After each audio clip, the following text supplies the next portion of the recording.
तो last part में हमने देखा था कि वांगजी रूफ टॉप पर बैठा था और उसके आसपास क्लास की कुछ लड़कियां थी जो कि वांगजी पर झूठा इल्ज़ाम लगा रही थी कि वो शरारतें करता है और उन लड़कियों की बुक्स भी चुरा लेता है और उसने लड़कियों को छेड़ा भी। तो वांगजी, तो हम आगे का स्टार्ट करते हैं। तो वी छुपकर ये सब देख रहा था। वी को ठीक से कुछ सुनाई नहीं दे रहा था। वो गौर से सुनने की कोशिश कर रहा था कि वो लड़कियाँ कह रही हैं। वो बोल रही थी कि वांगजी ने मुझे छेड़ा। तो वांगजी कहता है मैंने ऐसा कुछ नहीं किया, तुम मुझे क्या समझती हो। तो कहती है कि तुम एक्चुअली जो लड़की वांगजी पर इल्ज़ाम लगा रही थी उसका वांगजी पर क्रश था। उसने एक बार वांगजी को लव लेटर भी दिया था, शॉर्ट लव लेटर। तो वांगजी ने उसे रिजेक्ट कर दिया, इसलिए वो उसकी बेइज्जती करना चाहती थी, वांगजी की बेइज्जती करना चाहती थी उसकी क्लास में। तो वो लड़कियों से कहती है कि हम इसे छोड़ेंगे नहीं। तो क्लास की सीनियर गर्ल कहती है कि हम प्रिंसिपल से शिकायत कर देंगे। तो वो लड़की कहती है, उसका नाम था यूनजी, वो कहती है नहीं, इसने मुझे छेड़ा है, मैं इससे बदला खुद लूँगी। तो क्लास की सीनियर कहती है, क्लास की मॉनिटर कहती है कि तुम इससे कैसे बदला लोगे। तो वो यूनजी कहती है मैं इसे अपने हाथों से थप्पड़ मारूंगी। तो वांगजी कहता है तुम मुझे नहीं मार सकती, मैंने कोई गलती की ही नहीं है, तो मैं क्यों अपनी गलती मानूं। तो लड़की कहती है तुम अपनी गलती नहीं मानोगे, तुम एक लड़की होकर लड़कियों को छेड़ते हो और तुम्हें शर्म भी नहीं आती। वांगजी कहता है मैंने ऐसा कुछ नहीं किया, तुम्हें गलतफहमी हुई है। वो लड़की कहती है कि मुझे गलतफहमी नहीं हुई, तुम्हें हुई है। तभी वो वांगजी के कानों में कहती है वांगजी, तुम्हें याद है तुम्हारे डेस्क पर एक लव लेटर रखा था, वो मेरा ही था और तुमने उसे एक्सेप्ट नहीं किया। देखना, अगर तुमने इस बार मेरी बेइज्जती सह ली तो मैं तुम्हें छोड़ दूंगी, वरना इससे भी मैं तुम्हारे साथ बुरा कर सकती हूँ, सोच लेना। तो वांगजी थोड़ा डर जाता है। वो कहता है तुम ऐसा कैसे कर सकती हो, और वैसे भी हम अभी हाई स्कूल में आए हैं और तुम्हें ये सब करने की परमिशन किसने दी। वो लड़की कहती है तुम होते कौन हो मुझे परमिशन देने वाली। वांगजी को उस टाइम रोने का मन कर रहा था, उसने कुछ किया नहीं, पर लड़कियां मुझे दोष दे रही हैं। और भी ये सारी बातें सुन लेता है।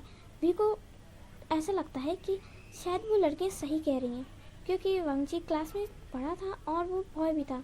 तो वी को लगता है कि वांगजी शायद गलत है, लेकिन जब वो वांगजी की आंखों में देता है तो वांगजी की आंखों में सच्चाई दिख रही थी कि वो सच कह रहा है। तो वी आगे जाते हुए उन लड़कियों से कहता है कि तुम ये सब क्या कह रही हो। तो वो लड़कियां कहती है तुम्हारी हिम्मत कैसे ये आने की।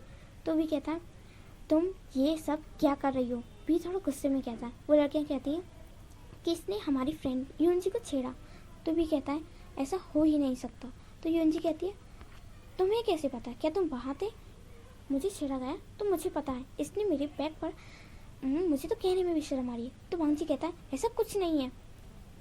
वांगजी उस टाइम रोने की हालत में था, उसकी आंखें नम हो गई थी, इसलिए वो ये नहीं देखता कि उसके पास आया कौन है। तो तभी यूनजी कहती है मैं इसे अपने हाथों से सजा दूंगी, वरना मैं पूरे स्कूल में बात फैला दूंगी कि ये एक बहुत ही गिर सोच का इंसान है। तो वांगजी उस टाइम रोने को हो गया, तो उसने गर्दन नीचे कर ली थी। तभी यूनजी आगे बढ़ती है और वांगजी को मारने ही वाली थी। तभी वी उसका हाथ पकड़ लेता है और उसे पीछे खींचते हुए कहता है तुम्हारी हिम्मत कैसे हुई, तुम बिना कुछ जाने समझे ऐसा कैसे कर सकती हो। तो यूनजी गुस्से में कहती है तुम होते कौन हो हम लड़कियों के बीच में आने वाले। तो वी कहता है मैं सच्चाई का साथ देता हूँ और तुम जानती हो ना मैं क्लास का मॉनिटर हूँ और मॉनिटर कुछ भी कर सकता है। तो लड़कियाँ कहती हैं हमारी मॉनिटर गर्ल है और तुम हमारे बीच में कुछ नहीं बोल सकते, मॉनिटर ने मुझे खुद परमिशन दी है। तो भी उस मॉनिटर गर्ल की तरफ देखते हुए कहता है क्या तुमने इसे मारने को कहा। तो वो गर्ल थोड़ी डर जाती है, कहती है नहीं मैंने ऐसा नहीं कहा। वो मॉनिटर गर्ल वी से डरती है क्योंकि वी अपनी क्लास में फर्स्ट आता है, हमेशा वो टॉपर है और क्लास में टॉप आता है और उसकी टीचर भी उसकी रेस्पेक्ट करते हैं और वी की सारी बातें मानते हैं। तो लड़की डरती हुई कहती है नहीं मैंने नहीं कहा, ये खुद कह रही थी। तो वी और लड़कियों से बाकी सबसे पूछता है तुम में से किसने देखा कि वांगजी ने इसे छेड़ा। तो उनमें से सारी लड़कियां अपनी गर्दनें नीचे कर लेती हैं और यूनजी गुस्से में कहती है तुम होते कौन हो हमारे बीच में आने के, तुम्हारी हिम्मत कैसे हुई। तो वी उसे गुस्से में देखते हुए कहता है हाउ डेयर यू। तो यूनजी थोड़ी डर जाती है, कहती है तुम्हारे कहने का मतलब क्या है, मैं बस अपना बदला ले रही हूँ। तो वी कहता है बदला जैसी चीज़ तुम सोच भी कैसे सकती हो, अभी तुम्हारी क्लास ही कितनी है बच्ची। यूनजी गुस्सा आ जाती है, कहती है मैं बच्ची नहीं हूँ, तुम बच्चे हो।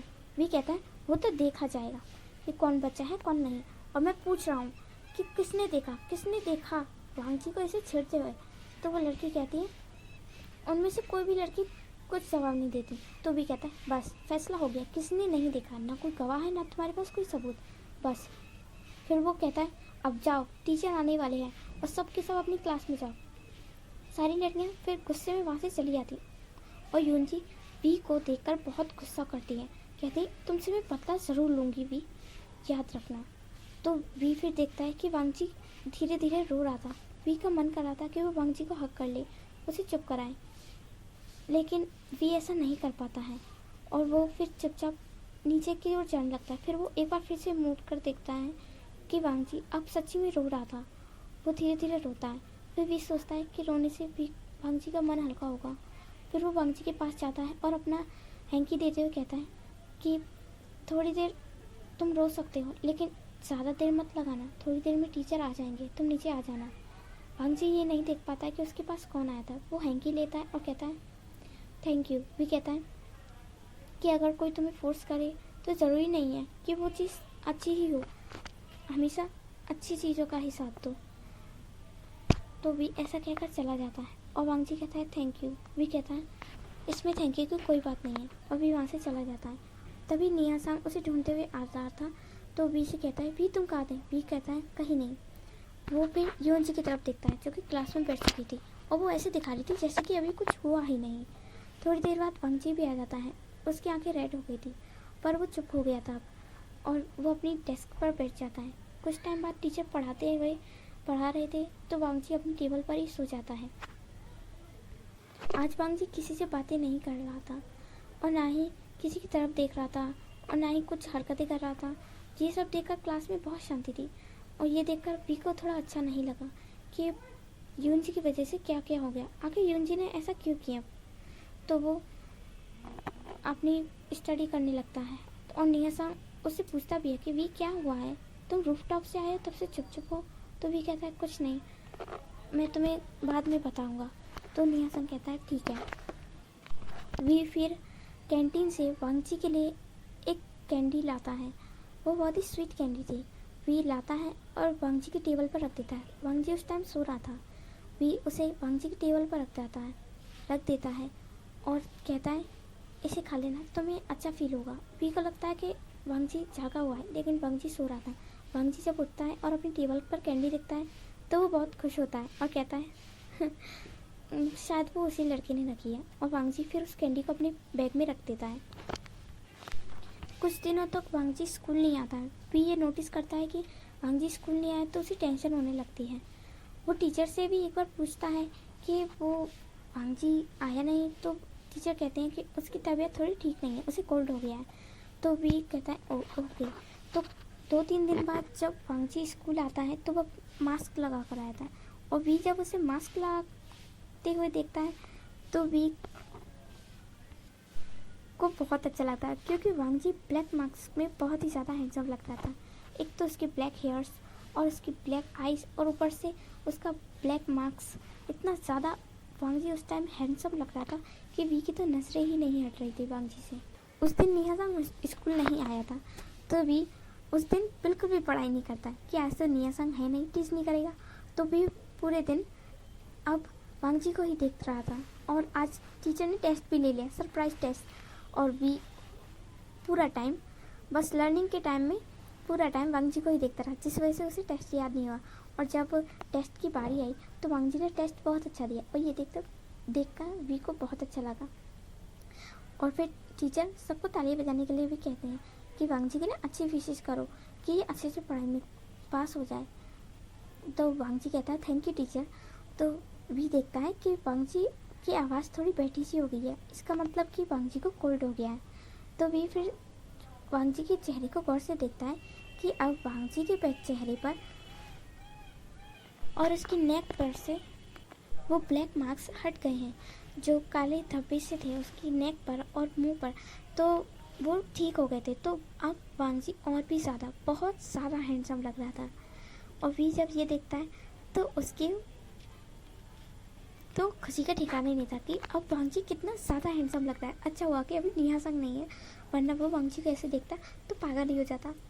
भी ऐसा सोचकर हंसने लगता है। तो उसका क्लासमेट आते हुए कहता है, आजकल तो भी तुम अकेले अकेले में ही हंसते रहते हो, और ये जंग जंग नेहा संग क्यों नहीं आए? तो भी कहता है, नेहा संग इस छुट्टी कर लेता है तो जंग जंग भी कर लेता है, और फिर वो दोनों मस्ती करते रहते हैं। तो उसका क्लासमेट कहता है, तो तुम क्यों नहीं करते मस्ती? तो भी कहता है, मेरे पास टाइम नहीं है फालतू चीज़ों का। तो वो क्लासमेट कहता है, अच्छा तो तुमने आज टेस्ट ठीक से क्यों नहीं दिया? तो वी जब सोचता है कि उस टाइम पे वो वांगजी को देख रहा था, तो वी को हंसी आ जाती है, और वो कहता है, कुछ नहीं, मेरा ध्यान कहीं और था। उसका क्लासमेट फिर अपनी सीट पर चला जाता है, क्योंकि वे पढ़ाई की बातें करने बैठ गया था। फिर उनके टीचर आते हैं, उन्हें पढ़ाते हैं। ऐसे ही कुछ दिन बीत जाते हैं।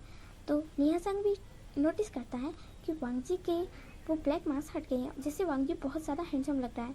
तो नेहा संग जब ये देखता है तो वो कहता है, वी अब तो तुम उसे प्रपोज कर दो, आई नो वो तुम्हें हाँ कर देगा। तो भी कहता है, तुम ऐसा क्यों कह रहे हो? तो भी कहता है, शायद वो तुम्हें पहले ही मना कर देता, क्योंकि उसके शायद वो डार्क मार्क थे, शायद इस वजह से कि उसे कोई पसंद नहीं करेगा, इसलिए वो तुम्हें रिजेक्ट कर देता।